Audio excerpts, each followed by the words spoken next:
You're right. Jai Hind and welcome to Dev Talks. This is Aadi. With the whole turmoil in the political scene within China, there is one thing that we need to study. How does it affect us? One aspect of the effect that can actually happen is in the Indian Ocean. And of course, the Chinese claim to have the largest navy in the world.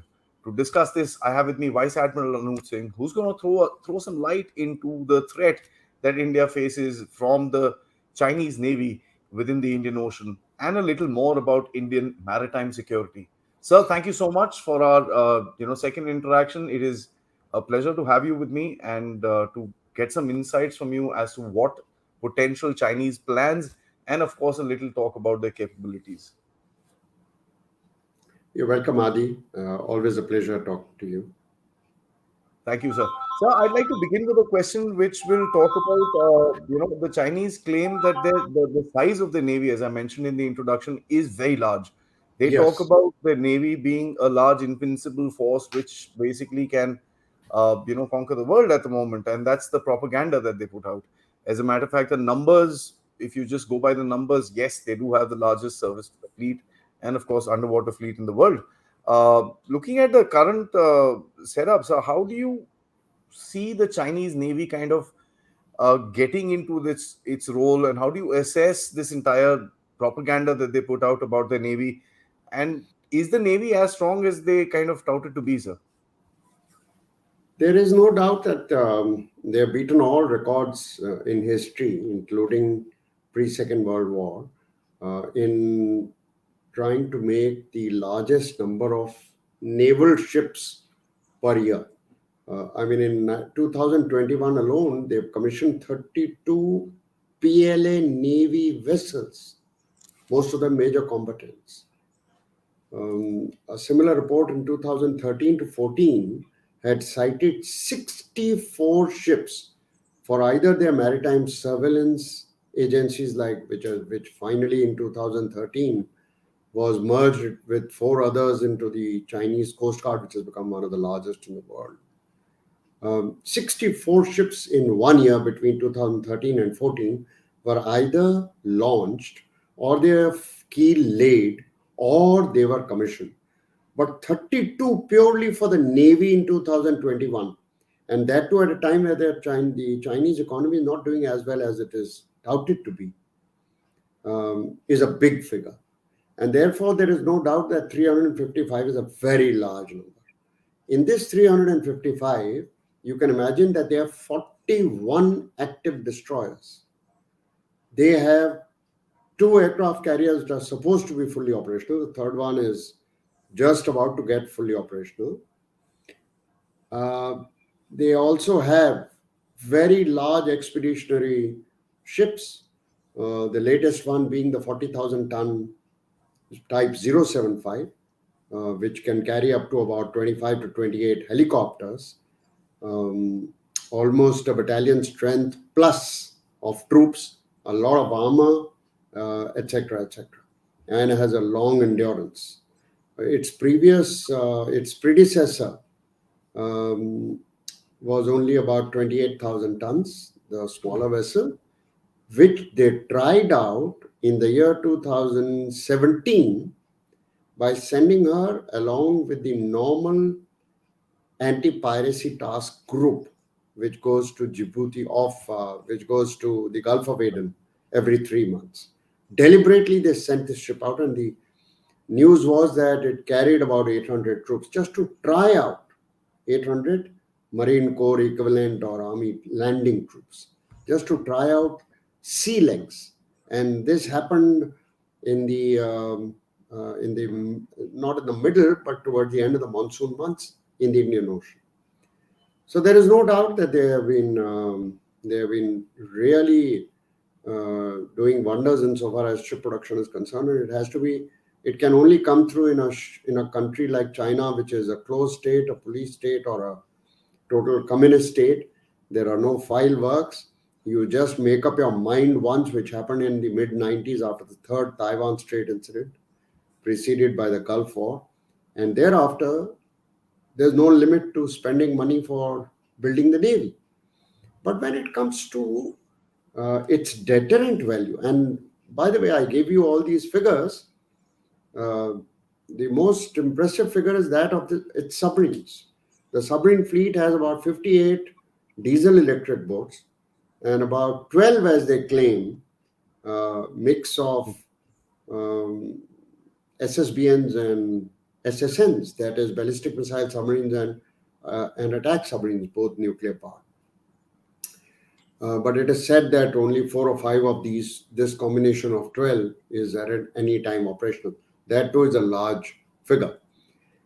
But when it comes to professionalism and technology and the right tactics to be used in war fighting to employ that technology, um, they cannot really match up to the US Navy as yet. I know the Americans are very scared of the growing fleet of the PLA Navy.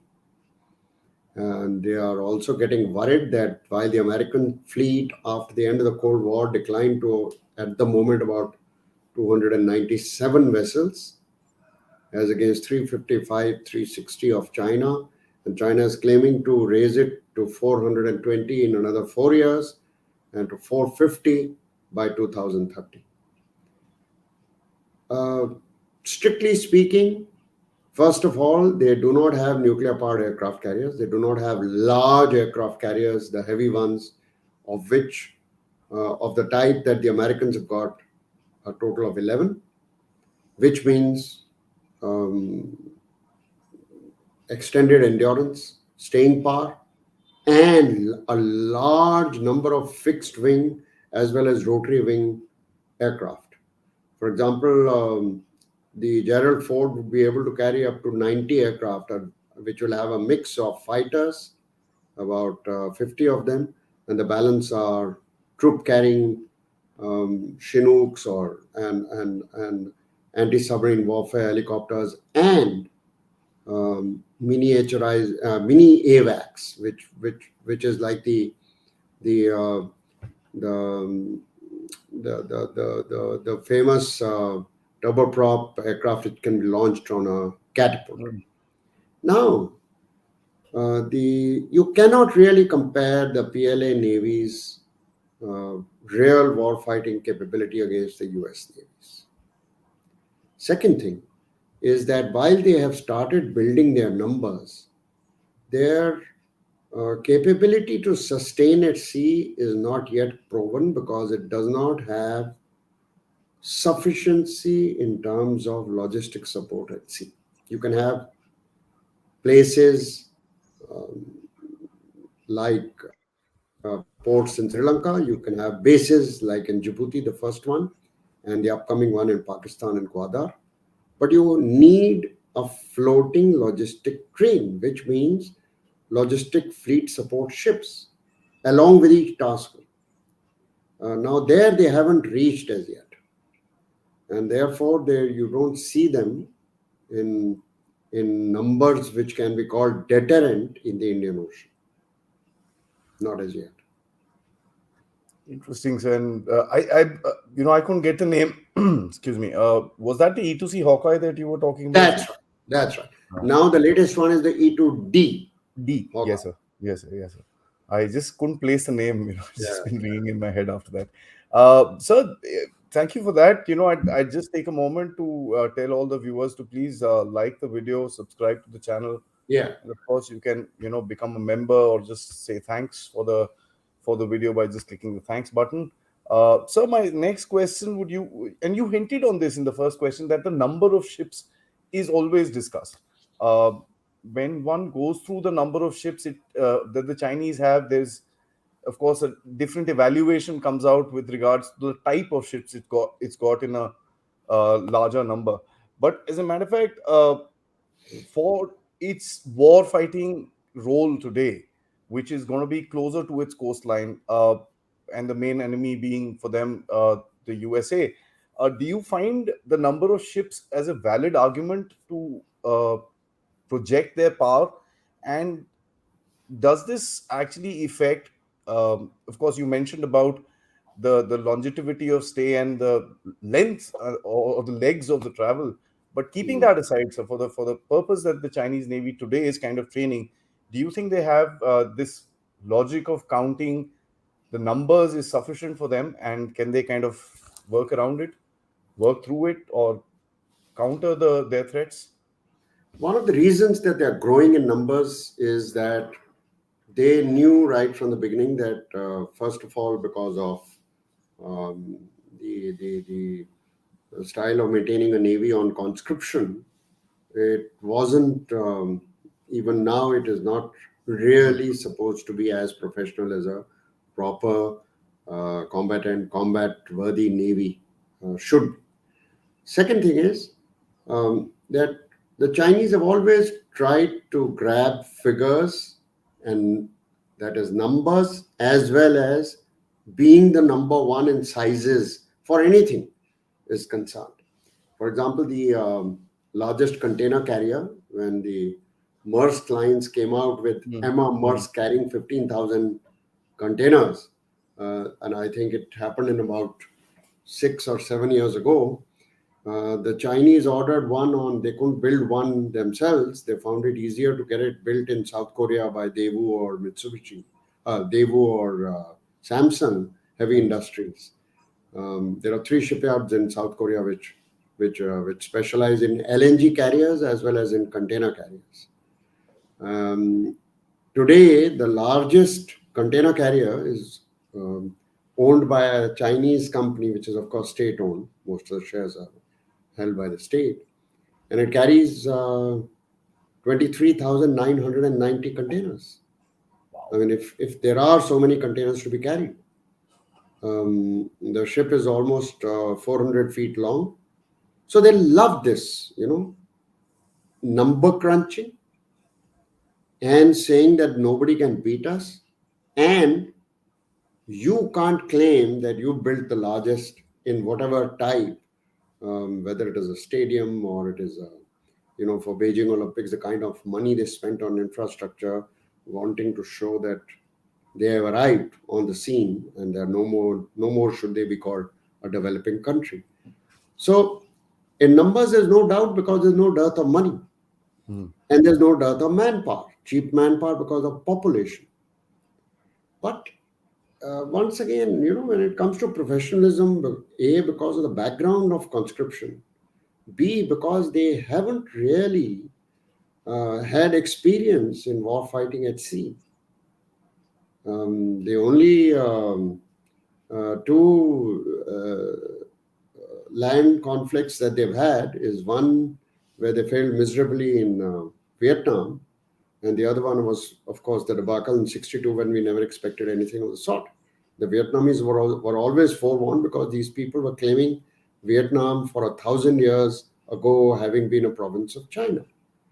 But when it comes to the sea, they haven't had any experience in either in and that actually tells you that what is really required is a lot of exercising in the far seas. So they have reached up to Djibouti with 3 or 4 ships at a time, but they haven't done um, an aircraft carrier coming into the Indian Ocean as yet because they haven't got as I said, the floating logistic train. B, they are not very sure. In early 2014, they sent out a message to 6 countries from the Ministry of Defense in the Foreign Affairs Department to the DAs of 6 embassies in Beijing, saying that one of their nuclear powered submarines, they did not specify SSN or SSBN. Uh, we were certain after the whole thing um, came as a message to these 6 countries, including India, the US, the French, the Pakistanis, and Sri Lankans, and a few others, that it was an SSN, an attack submarine. And they tried to say in that message that for the next 2 months, this submarine will be on a trip to the Indian Ocean. Now, unlike its successor, which happened in 2000, a trip was by a diesel electric boat, a conventional submarine which came along with a support vessel, a tender to Colombo Ports container terminal, the newly made container terminal made by the Chinese with Chinese funding in the extended Colombo port called the South Colombo port in September and came back in November. Why did it have a tender? Because it was not nuclear powered, and every uh, 30, 40 days, a conventional submarine, in fact, less than that, needs to give R&R to its crew and also do maintenance, etc. And the crew actually goes on to the depot ship or the tender, which accompanies the submarine or goes ahead of the submarine. Unlike that, this submarine, nuclear powered submarines are not supposed to ever surface unless they are going on a visit to one of their own bases. So therefore, firstly, one was not sure whether it spent 2 months, but one was certain that because of the news that their submarines, nuclear powered submarines, were not all that successful in their own waters. They had a lot of glitches because these were made on reverse engineering from the Soviet era submarines and, of course, modernized a lot, no doubt. They wanted to try it out into the Indian Ocean. So one doesn't know how much time did it spend, but that is about all. And thereafter, we haven't yet seen or heard of anything like that into the Indian Ocean. The carriers haven't come. That brings quite a thing to light, because one ship that passed by, which was the Wongyang 5, and there was such a tamasha that was made. People forget that Indian Navy has been going into South China Sea and far beyond that region for various exercises and stuff like that. And it's a paradigm when we actually look at it that way, sir. But and I'm going to take you up on the supply chain part of it, and actually talk about it. There was a news recently where they tried to take the carrier into the eastern sea, and they had issues. They had to tug it back. This is the new one that they had put up. There are many such stories that float around, sir. Of course, when you speak to naval officers and you hear lectures from various naval officers, not just in India but abroad as well, you hear these stories about Chinese not able to actually carry out their tasks and stuff like that. But to to a lame person, it looks like a glaring gap in terms of their capability of power projection. Navy's one of the roles, as I think we discussed in our first video, was to project a certain power of a country abroad and to a certain place. Uh, they they've not been able to do that. And secondly, when you look at the actions that they took across in Taiwan, where the so-called blockade was done, uh, how do you militarily or as a naval person analyze what they did there, and was it actually feasible as a blockade or as a complete surround, as what they called for the of the Taiwanese nation, sir? Let me answer the second part of your question, which is more important and interesting than before the first one, and that is about Taiwan. Um, they did not carry out an effective blockade, and an effective blockade must have must not be a paper blockade, and certainly not one which is with more aircraft than ships, because a blockade is for entry into a port or in an area of the coast. Um, they only did a modernized variant of what they did that caused the third Taiwan Strait incident. Uh, in 1995, in protest against Taiwan turning into a complete democracy, and also, I think the name of the then president was President Lee, um, who was all for complete democracy, B, liberalization, and C, claiming that we are completely independent and we don't get scared of anyone, and D, he was invited by, I don't remember the name of the university in America, for a talk on the value of democracy. Um, now, when the State Department under President Clinton um, gave him permission to come in and allow that university to have him as a visitor, the Chinese got their coat, and they had already started firing with their guns, which could have reached the mainland of Taiwan, that's the island of Taiwan, but they fired guns on just off Quemoy and Matsu Islands in the Formosa or Taiwan Strait. Mm. And this was to deter Taiwan from actions towards democracy, and of course also show their strength and the inclination of doing what had been threatening all along to America. So President Clinton ordered 2 aircraft carriers, which were in the Pacific. I think one of them was Nimitz and the other was the USS Independence, to sail through the Taiwan Strait with their strike groups. And that was a solid deterrent posture by the US Navy. So one of the 2 carriers, I think the Nimitz, passed through the Taiwan Strait. The other one hung around on orders from the government. And that was enough to make the guns silent. Now the Chinese did not do it for the first time in 1995, 96. This went on till March of 96, I think, when finally President Lee was visiting America. They tried to deter Taiwan.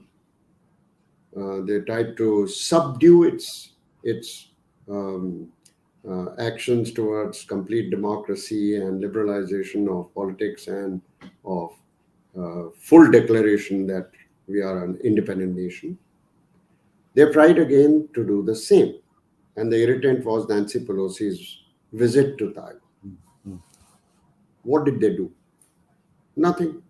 They just repeated with modern ordinance what they had done in 95, 96. Because today an act of war will not go. There is no doubt that that what Russia has done in Ukraine is a different example. That nobody's been able to intervene, nobody's been able to use force. But the Chinese, starting with its president, are extremely cautious and careful of the downturn in the economy, which has already been taking place for about 3-4 years, which will have a very, very adverse effect. And its relations with countries from Japan to South Korea to Taiwan itself, which has invested so much on mainland China, and China is so much dependent on certain imports from Taiwan. So what will they do if they were to carry out assault on the island of Taiwan? They will destroy things which support their economy. They will also cause a lot of losses to the PLA, Army, Navy, and Air Force, certainly to the Navy. And what will they achieve out of it if the population in Taiwan is not for mainland China's politics? So these are, like in Hindi you say, जो गरजते हैं वो बरसते नहीं. There is no doubt that the deterrence shown this time and the intimidation tactics shown this time by China far superseded those in the third Taiwan Strait incident. But the culmination of this effort remained exactly what it was in 95, 96. They did not fire a shot. They were only flying in the air. They were firing shots which were falling short of, deliberately aimed at shooting into the water to deter that we've got so much of ordnance and so many launchers. That it is just a matter of a few kilometers or meters thereafter that they will land on Taiwan. So they are into a lot of showmanship, and they also wanted to show what is the strength of their forces, and particularly the PLA Air Force, which in any case is there for everyone to see in the Jane's fighting aircraft and on the net and on Google. They would not venture into this kind of thing. I mean, today, if you think of the cities and towns and the cantonments which have been completely demolished and destroyed by Russia in Ukraine, and Russia has been threatening a nuclear war, of saying that it is the West which is which is provoking um, the start of a third world war, etc. If Russia were to use even a tactical nuclear weapon, would that will they be able to use that piece of land for the next 50 years? No. The same thing applies to China. If they were to make things worse for their economy because of so much of foreign direct investment in the between the two countries, and so much adversity in the minds of the Taiwanese citizens, they won't achieve anything. Indeed, sir. But you mentioned about firing, and that's where I'd like to ask you a sub question to this particular thing. They put these firing cordons that they had created around Taiwan, that we will be firing in these areas. I think 4 or 5 of their Yeah. missiles Six. exceeded that and fell Yes. into the Sea of Japan. Yes. Now, these are precision guided missiles. These Yeah. are not something that wrongly fire. In a range of firing where the Russians have fired about 4,000 missiles till now, Mm. and these are numbers I'm not willing to confirm, but just to say, there've been very few reports of misfires and wrong targeting and stuff like that. Here is a country that fired 30, 40 missiles, and 7 of them go off the range. How do you kind of judge that particular thing in terms of their capability of actually carrying out these kind of threats, sir? There is no doubt that the Chinese learned through reverse engineering and through certain collaboration, not only up to 59 from the Soviet Union, but also beyond, when after the dissolution of the Soviet Union, when actually um, by way of heavy dollar payments, they managed to get a lot of aeronautical engineering assets and also some technology from Russia. And thereafter, they have modernized it, modernized their forces um, by also copying and also perhaps borrowing the services on payment from some Western scientists and engineers. They have modernized their forces, which have become technologically far superior than Russian assets today. Because if you recall, in when Boris Yeltsin had just taken over from Gorbachev um, in the year 1989, 1991, 92, the most neglected service, the most neglected organization were the three armed forces. And in fact, the Navy rusted its way down to almost to the bottom of the sea. It is only about 8 or 10 years ago that President Putin started giving so much of importance all over again by building the Borei class, SSBN, the new types of ballistic missiles, and so on. It takes some time for their armed forces to get modernized because they haven't got the kind of money that the Chinese have had. The Russian economy, by volume itself and affordability, is not that strong. The Chinese have got too much of surplus cash. And they decided in the mid 90s to upgrade its navy in particular, and of course its nuclear forces, the rocket forces, and so on. So there is a difference. And these precision guided munitions, etc., are also used as a deterrent force, that we told you that these will fall in so and so spots, and they are falling in so and so spots. But what is the end that they wanted to achieve, and and therefore what was it that was achieved? It is again intimidation, by saying that the next time that you make a mistake or you try and irritate us, um, rockets will land on Taiwan, on the island of Taiwan, the Taiwanese will not keep quiet. Of course, they cannot match forces versus forces and land versus size of land, um, and even the manpower, which is in the armed forces of the two countries. But there will be a lot of degradation on the Chinese side as well. And that degradation today, I don't think the Chinese the Chinese society itself, even though it is only grumbling within four walls, will accept. So the Chinese leadership is quite conscious of this fact that today you are threatening turmoil within the society. The economy, which is already straggling compared to what it was till 2014-15.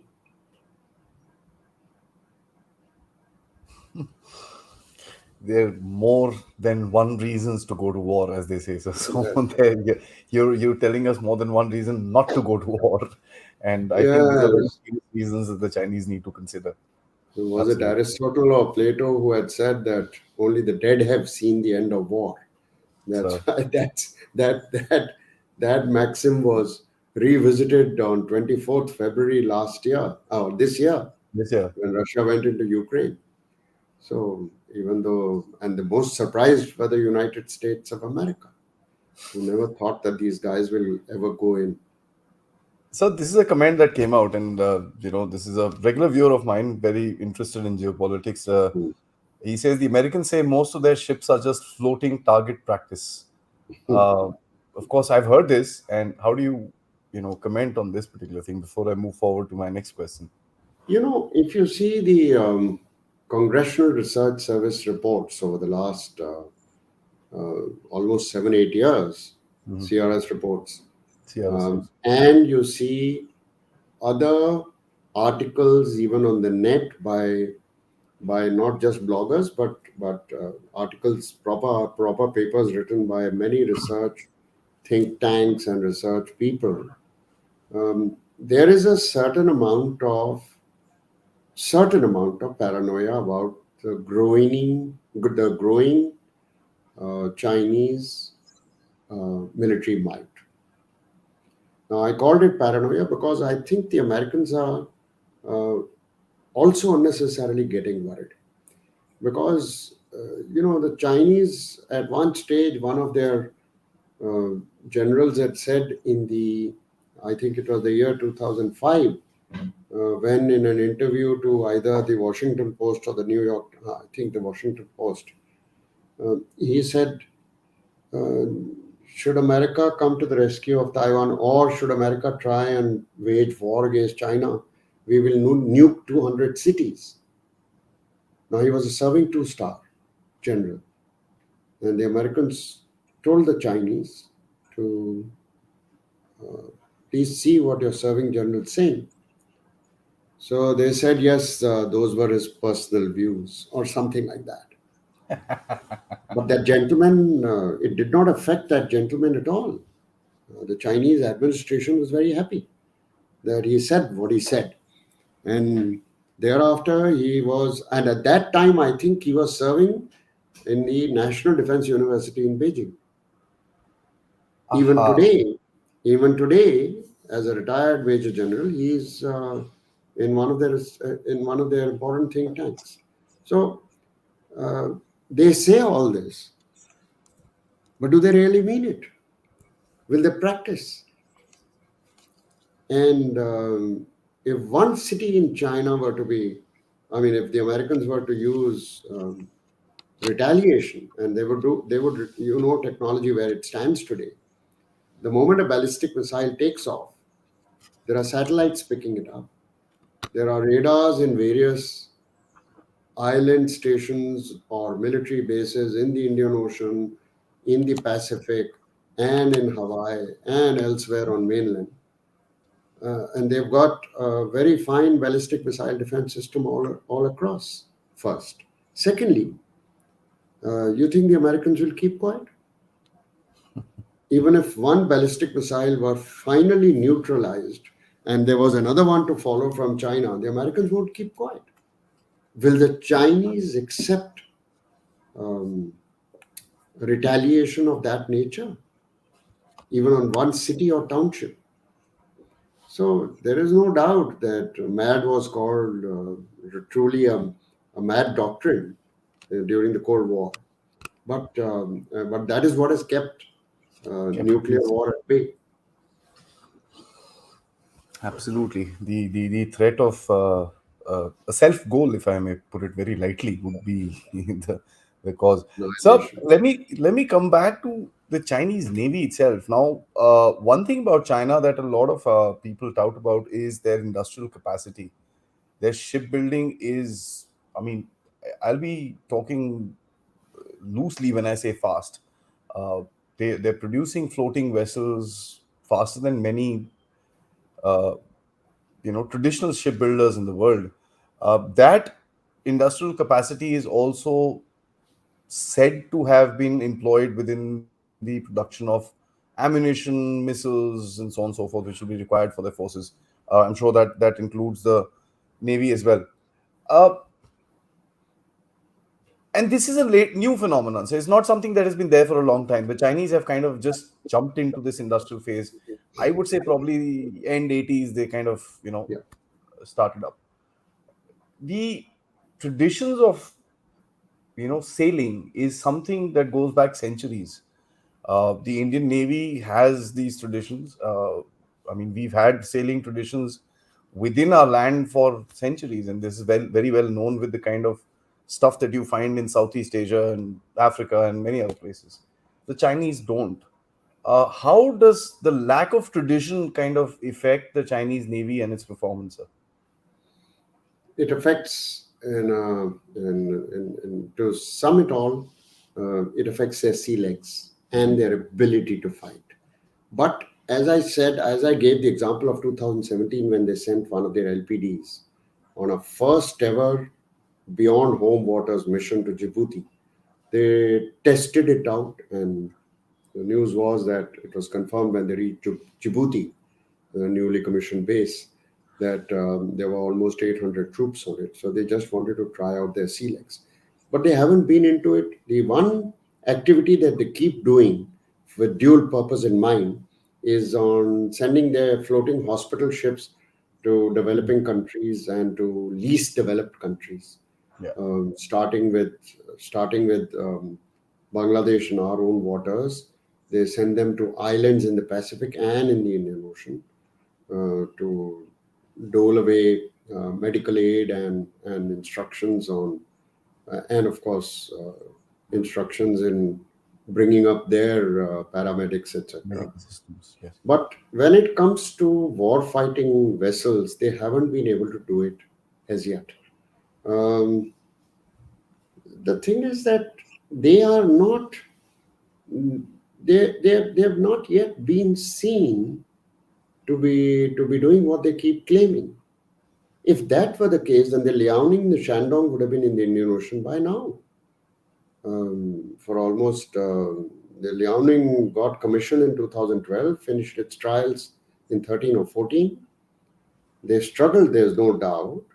There was news from, I think, one of the Chinese news agencies itself that over that 1.5 year of flying trials, they lost 8 pilots in J-15 crashes. Wow. And of course, when they were asked this in track two conferences or whatever, they said, "So what? The U.S. Navy's lost some hundred and so many pilots in peacetime." But you cannot compare that with. So all this pointed to a professionalism and mastering of technology. Now, another example I'll give you is that first of all, let me answer the basic question. Um, it is towards the late 80s that they really started with full force modernization of their industry and expansion of their industrial base. And but it is only after seeing Desert Shield more than Desert Storm that they were shocked and awed, because they suddenly said, "My God, how do you carry thousands of troops and armor and strike aircraft and helicopters and other material to take it across 8,000 nautical miles from mainland America to into the Persian Gulf. And they realized at that time that they did not have a navy worth its name and worth its salt. All. Hmm. That is the time in 1991 that they determined to start looking at the navy not as a coastal force, not as a brown water force, but make it beyond a green water force, in which they are aiming. Even now they haven't yet reached, even though numbers are very impressive, they haven't reached blue water navy status. But very few navies have blue water status, starting with the American Navy, of course, it has always had. And the Soviet Navy was a full-fledged blue water force, but it degraded itself after the end of the Cold War. Now it's coming back. The real push took another 4 years when the third Taiwan Strait incident took place. So in hindsight, even though at that time the US State Department really showed to the Chinese what could happen if they were to threaten Taiwan by sending in two carrier strike groups, and one of them actually sailed through the Taiwan Strait. But that really shook the Chinese. And that's where they started industrialization with an aim to set up a defense industrial base, particularly to develop their navy, to make a force structure worth its name. And what did they do? Can you imagine? They even picked up peasants from farms and said, get into shipyards.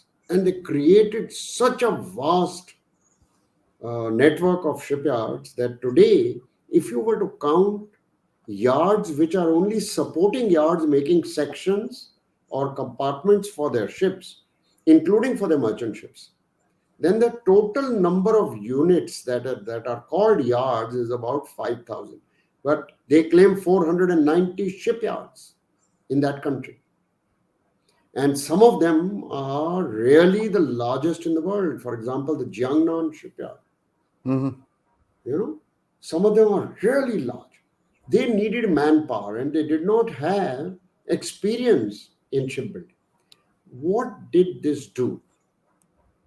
Because, these were greenhorns. And they did not really have that art of shipbuilding in their veins, even though the Chinese sailing vessels were known to be centuries old practice, building of those. But they did not really, they had not yet mastered the art of modern shipbuilding, and therefore these greenhorns and the breathtaking speed at which they were making these ships, because they had no dearth of money to create more and more shipyards. And from less than 10% of the order book for merchant shipping in the world, they jumped to 37% as the number one shipbuilder in the world, beating South Korea and Japan by about 2005, 2006. So, but what was the result?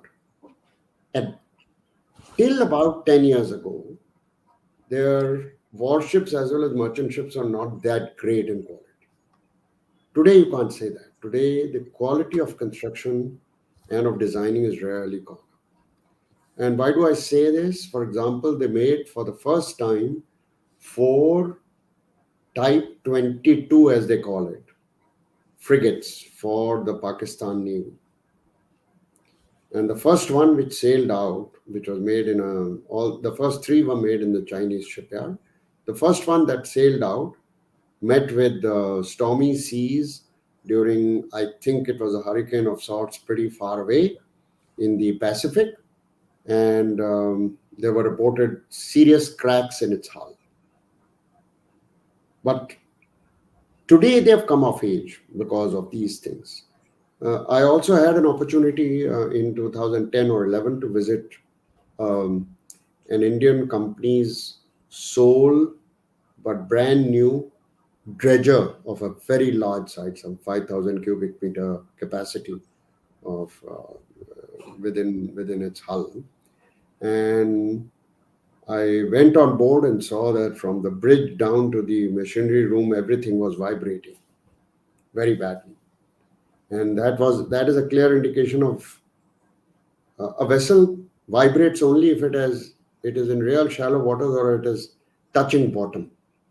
But this kind of vibration happens in an operationalized vessel if the propeller has a mismatch with the machinery, or the machinery itself has not been designed for the kind of hull design that has been made. So I asked the owner as to why did it go for a Chinese dredger when such was a problem, because things will start, welding seams will start coming off, machinery uh, platforms on which machinery has been founded, So, the foundations will start coming off. You will have serious problems in defects otherwise, and it is also uncomfortable even on the bridge. So he said the best dredger makers in the world are in Belgium, and I were to I would have spent 400 crores to get a similar sized vessel from there. I got a Chinese one for just 80 crores, and if it lasts me 10 years, I would have made up more than the profit that is required to pay back my loan. But today, the quality has really improved. I'm just talking of 10 years ago. yeah. Today, quality has really improved because they have learned from their mistakes. However, I come back to A, selects, and that includes professionalism, and B, their logistic floating trade. They haven't really realized, I mean, they have not been able to keep pace with the kind of logistical fleet support that is required, and that is required to do a lot of exercise at sea in the far seas to hone their skills. That they are still building a lot of tankers, there's no doubt. I think they will take another 5 or 10 years to achieve that kind of thing. And then we will see them all over. Sir, just for the clarity of the audience, you mentioned blue water, brown water navies.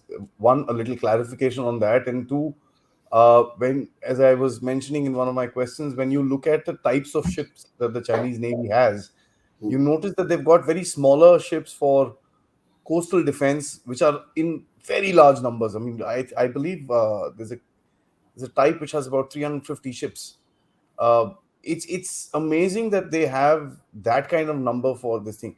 One, does it suit their threat perception that they've done something like this to, cover their coastline or whatever it is? And two, can you please explain the audience and the people that will be watching us in the future the concept of blue water, brown water, and gray water, sir? So, brown water navies are those which, very generally speaking, can cover up to 100 nautical miles at most in calm weather from the coastline.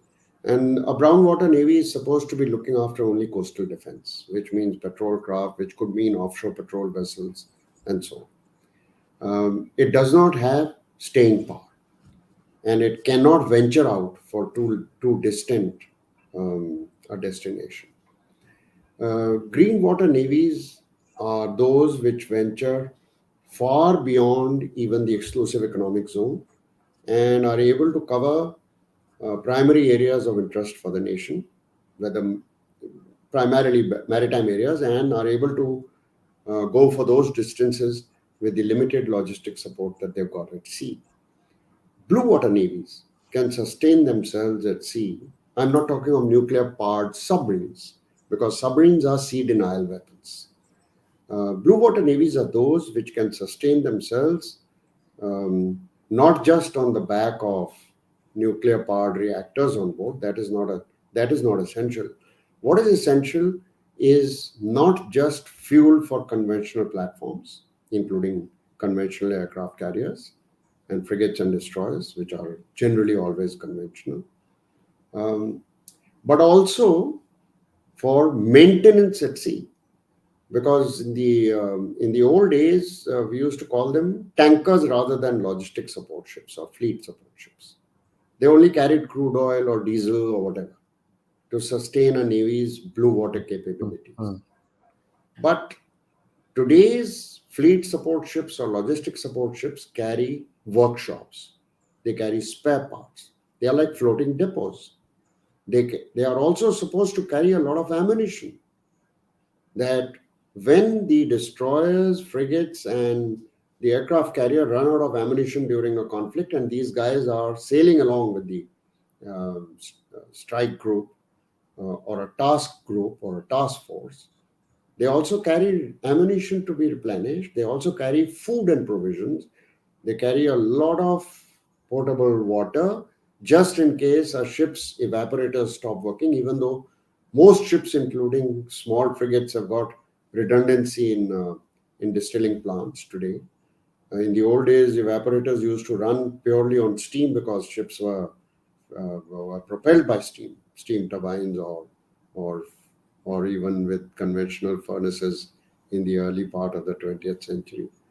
But today, since ships are propelled either by diesel power or by gas turbines, the distilling plants are like your massive scaled RO plants. Some ships have got real green technologies today. Um, they are they are back to being called evaporators, even though the evaporation is done through the hot exhaust which comes out of the gas turbines or the diesel engines, and you therefore do desalination from seawater. In the old days, it is steam which used to be the waste steam which used to come out of steam turbines that was evaporated. I mean, that was liquefied, and pure water used to come out. Now, these fleet support ships or logistic support ships, therefore, look after everything except except for providing rest and recreation which can happen ashore.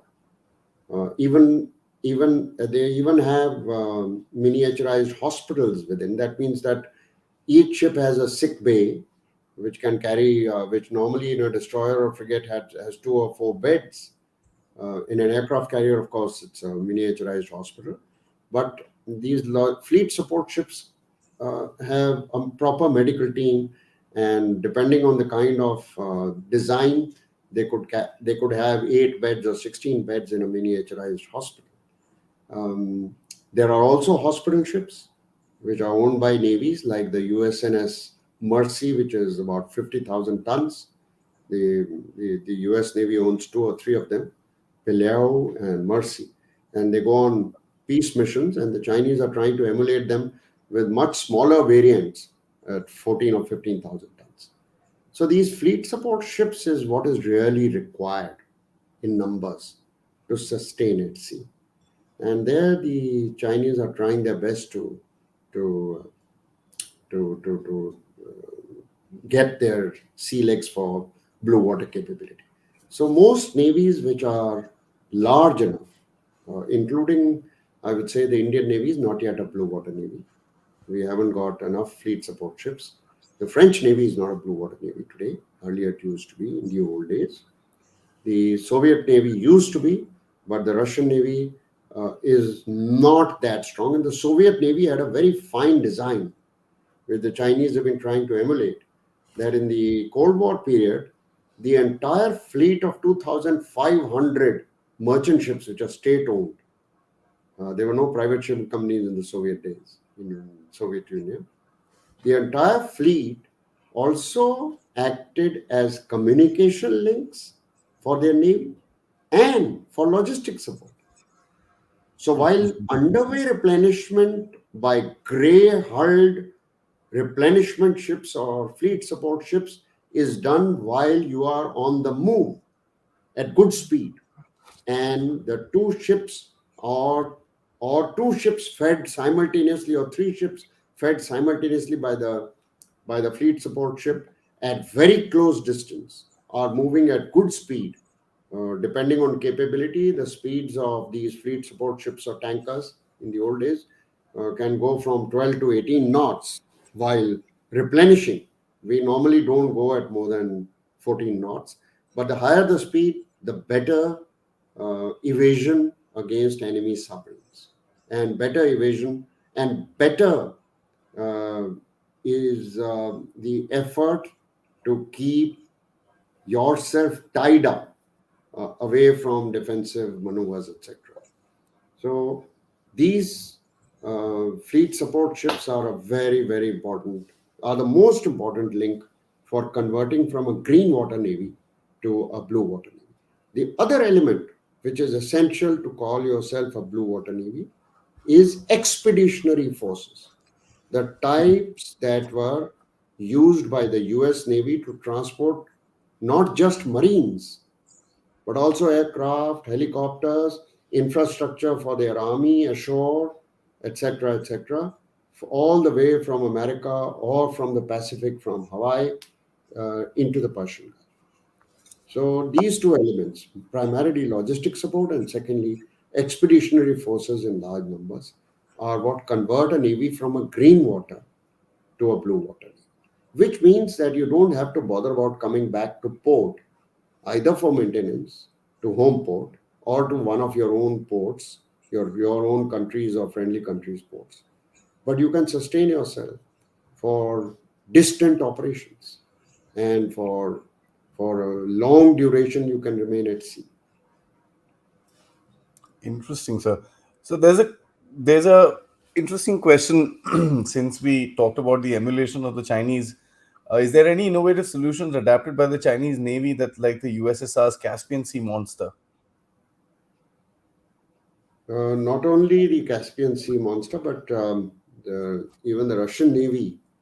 Um, I think it was just 7 years ago that they fired from their modern corvettes in the Caspian a missile which traveled 1,000 kilometers into Syria, and it was touted as a precision munition. For the first time, everyone in the West and we people were also surprised because their surface to surface missiles, firstly, cruise missiles were never of that long range. Secondly, the kind of accuracy that the Russians showed was amazing. And imagine the Caspian Sea is like a large lake sea, not connected to larger seas.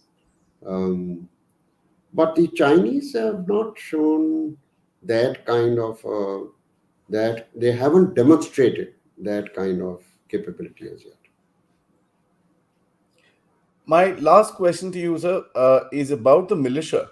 And that is to me very interesting because the Chinese militia has been in the picture during the Philippines standoff where the current president Xi Jinping got his, if I may use the word baptism of fire, although there was no fire at that time, but anyways, just a phrase. Uh, Yes. in 2012, and now there are reports about the Chinese kind of arming these ships with machine guns and smaller rockets and stuff like that.